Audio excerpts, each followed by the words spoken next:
And good morning po. 11:45 na ng umaga ngayon. Mag-aalas 12 na. Tapos na tayo magluto. At nandito tayo sa labas kasi maghahanap po tayo ng lupa. At magtatanim po tayo. Lalagay na natin sa paso yung ating mga ipupunla. No? Magpupunla pala tayo, hindi magtatanim. Ayan. Saan kaya tayo po pwedeng kumuha ng lupa?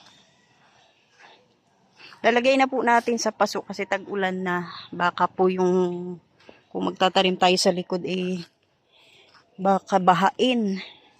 Kaya magsisigurado na po tayo, no? Paninigurado na po yung gagawin natin. Tatanim na tayo sa paso. Ilalagay na natin doon. Yung project ni Pure Health hindi na natapos-tapos. So, ang hirap biyakin yan. Nawala yung hangin. Kanina mahangin. Painom-inom na lang. Anong lasa? Kalamansi? Ayan, ito, honey. Oo. Maganda sa naman lang yung konti. Lagay mo sa rep. Gumawa tayo ng kalamansi juice. Yung binigay na kalamansi ni Kuya Andy. Sarap. At syempre, nilagyan ko rin ng honey. Galing din kay Kuya Andy. Yung honey. Uy, magpabili ka uli kasi paubos na. Honey, mga words is sweet. Ayan, magandang hapon. Nandito tayo sa likod ng bahay. Meron tayong pipitasin. Titignan po natin yung ating mga tanim. Kamusta na po ba? Ayan po yung kalabasa ni Pure Health. Ayan, nabulok. Hindi man lang nagbunga, pero namulaklak. Ito naman yung kamuting kahoy ni Pure Health. Lumago na masyado, Tapos dyan sa ilalim po, naglulungga yung mga alaga namin. Tapos, ito po yung sitaw natin. May bunga na naman siya. Katatapos lang natin siyang tanggalan ng bunga. Inani po natin yung bunga. Ayan, diba? Meron na naman siyang bunga. Ayan.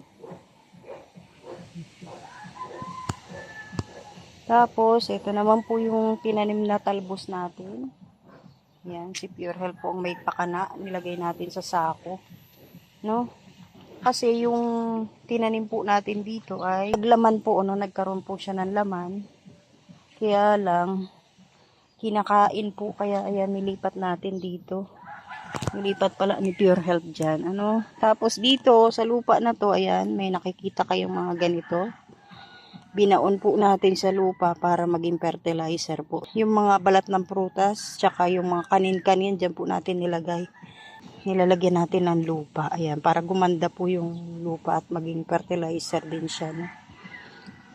Ayan. Meron din po dyan.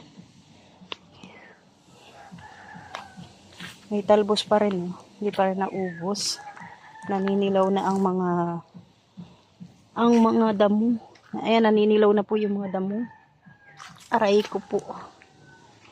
Ayan po yung rose. Ito naman po yung ating rose. Naku, tingnan nyo na nagkakaroon ng mga butas-butas. Pero namulaklak po siya, ito nabubuhay na, gumaganda na yung niya. Yung dahon. At nilagyan din natin ng lupa, no? Ayan. Dinagdagan natin para gumanda po yung tubo niya. Uy, tingnan nyo, Tapos ngayon, ito po yung ating kamatis. Lumundo na po. Hindi na kinaya. Ang dami niyang bunga, Tapos may dilaw na, may pula na po. Ayan, pwede na natin siyang tanggalin, diba? Harvestin na natin. Ito na po yung ating nakuha. Tapos ito pa, kailangan mahinog. Medyo matagal po yung paghinog niya, Ayan, ang dami nating kamatis. Uy. Ito, meron na rin tayong makukuha. Ay, may bumagsak. Sayang. Diba? Ayan, mga bunga natin. Naku, ang ganda ng kamatis ko, Lapag muna natin dito. Diba? Meron na tayong kamatis. Ano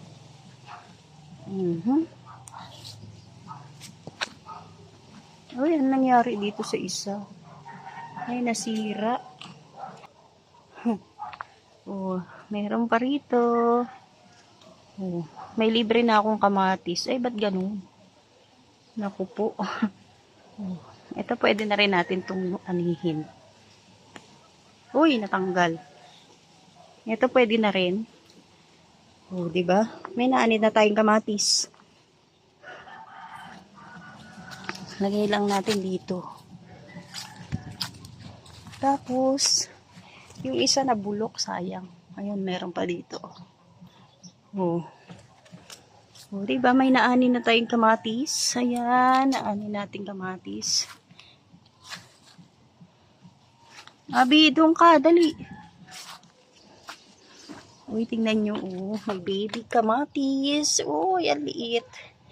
May malaking kamatis. Uy, pwede na rin natin siya pitasin. Mahihinog naman na rin yan. Ayan, oh. Kaya lang, naninilaw siya. Ito, nabulok na, oh. Pero may bunga siya. Ayan, oh. Oh. Sayang tong isa, oh. Nasira. Nala yung saluyot natin, ang taas na, oh. Mas mataas pa sa akin. Pambihira, yan. Ano kaya yan? May hinog pa kaya? Ah, nasa lupa na. Oh, ito na yung ating kamatis. Oh, 'di ba? Kukuha lang ako ng lalagyan. Lagay natin dito ang ating na-harvest na tomato. Ayan.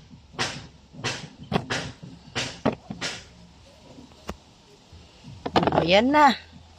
Naibunga na yung kamatis natin at na-harvest na rin natin. At meron pa pong mga bunga. Ayan, oh. Antayin lang natin siyang pumula. Oh. Ang dami pa, oh. Naaliw ako rito, oh. Sa tatlong to. Ano ko? Kaya lang nabubulok, no?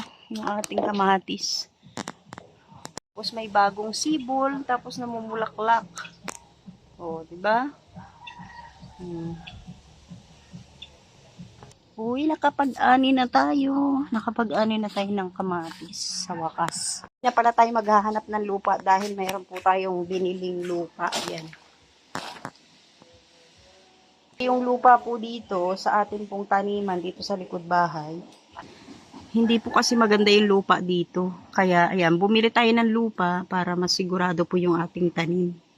Mas maging maganda. At saka syempre, maulan na din ano, kaya magtatanim po tayo ng tanim, magpupula tayo dun sa paso. So eto, bumili tayo ng paso, 5 pirasong paso, ano.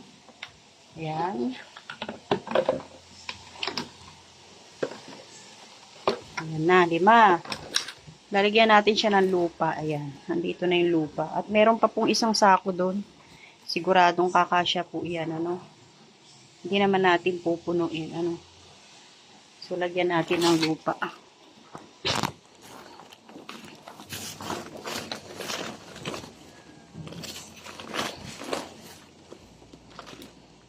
Ito rin po yung ginamit na lupa ni Pure Health. Doon po sa sako. Nung nagtanim po kami ng talbos ng kamote. No, para maganda po yung magiging laman. Ano? So, yan. Pupunuin ko na muna ito. Ano? Lalagyan ko po muna ng lupa yung mga paso.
natin ng lupa yung ating paso. Hindi natin pinuno.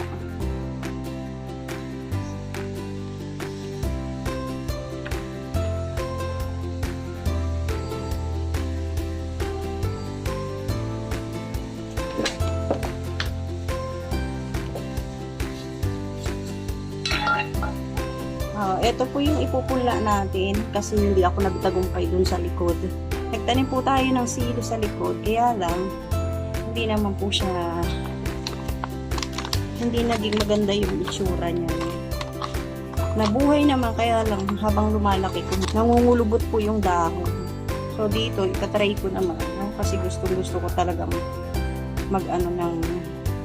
gusto ko talagang makapagpabunga nito. So ayan,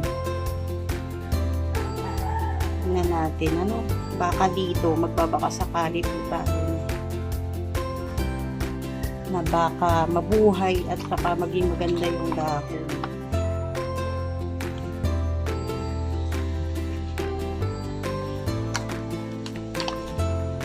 Ayan na. So yan na muna, tatabunan lang natin ng konti.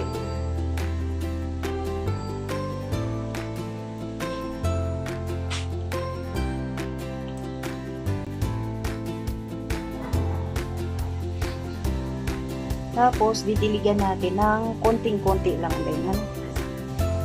Didiligan na po natin. Konti lang.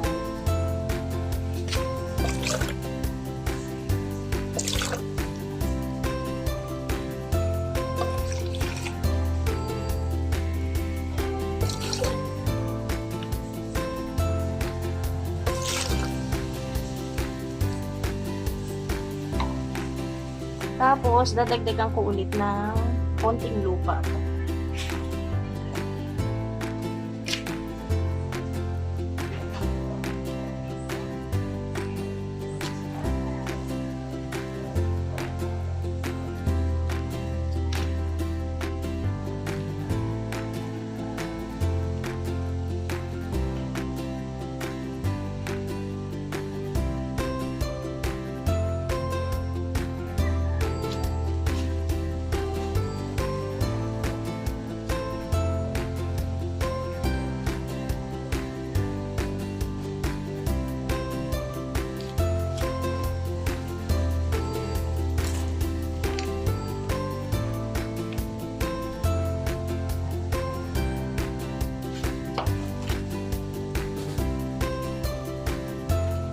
Na.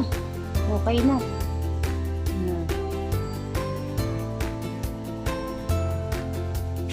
Tapos, ilalagay natin doon sa likod. Dito na natin nilagay yung mga paso para may araw. At tapos, pag umulan, madidiligan din siya. Ito po yung binigay na 10 ni Ate Marilu. Ayan. Nabuhay naman po siya. Akala ko mamamatay. Nabulok lang po yung mga ibang dahon. Pero ayan, may bago naman pong dahon, Tanggalin lang natin.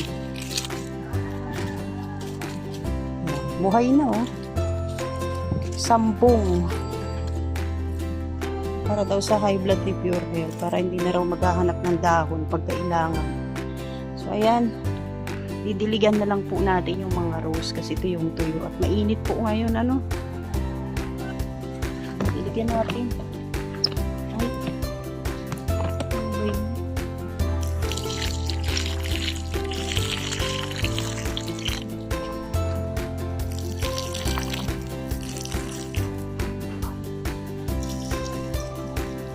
Para mamulaklak. Kailangan ng dilig. Yun, konti na lang, konti na.